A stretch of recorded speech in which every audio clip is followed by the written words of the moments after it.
Okay, so today we're going to talk a little bit about how to warm up for weightlifting. We've had the question come up before, if I come in for a session on my own and I'm trying to snatch, clean and jerk, open gym, weightlifting programming, whatever, how do I decide how to warm up and what do I do with the barbell to get myself ready to weightlift?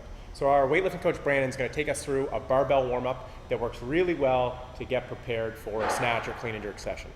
Awesome, thank you, Pat. So what we're already assuming is that Pat has done a general warm-up, maybe got on the bike, the rower, ran for a little bit, probably about 10 or so minutes, just to get moving.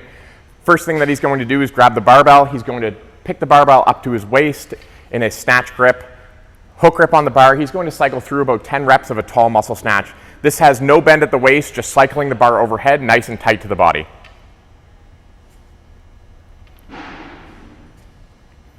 Bar should maintain a straight line up close to his torso, straight through. After he's done this, he's going to move into some overhead squats with the bar overhead. He's going to squat down, open up the hips. It's okay to pause out in the bottom of this. Use this as an opportunity to stretch out the hips, warm up the shoulders even more.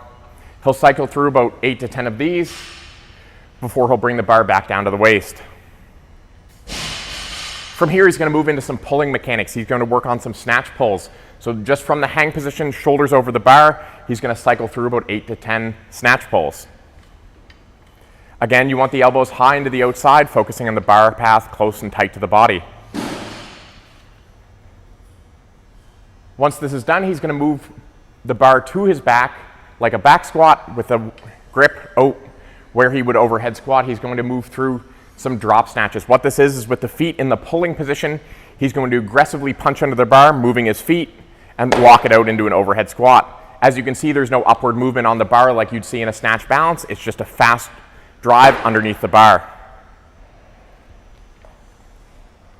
Once Pat's progressed through a series of those, he's going to stay in the bottom, and he's going to move into what's called a SOTS press. So what this is a behind the neck snatch grip press. Again, this is a challenging movement. If you can't have the full mobility to do this, you can raise your hips a little bit higher to do it or do it from a standing position. Once he's done this, he's going to progress to a duck walk, moving forward a few steps and backwards a few steps with the bar held overhead. Again, just to even out all the aspects of his mobility right now. So finally, he's going to put the bar down. We're going to move into some specific targeted mobility. First things first, he's going to warm his hips up a little bit more, stretch them out, doing a Russian baby maker. What this looks like is his feet are going to be wider than his hips. He's going to bend over, similar to the super squat, but he's going to focus more on the inside of the hips rather than the knees, stretching out at the groin area, probably holding this for about a minute to 2 minutes. Once this is done, he's going to get down on his hands and knees, stretch out his wrists.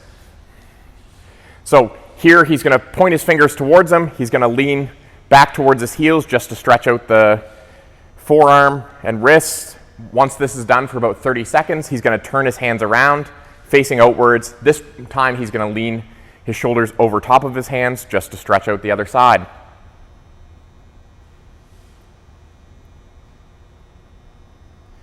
The next drill, he's going to warm up his ankles a little bit, so he's going to stand up, pick the bar up.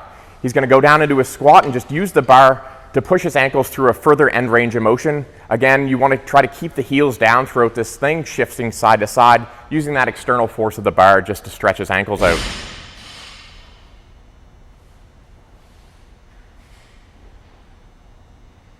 Last but not least, Pat's going to put the bar in a squat rack, and he's going to use the bar as a tool to stretch out his shoulders and thoracic spine, keeping that nice flat back as he drives his head through, holding that in a tight position, stretching it out for about 30 to 60 seconds. That's all, Pat.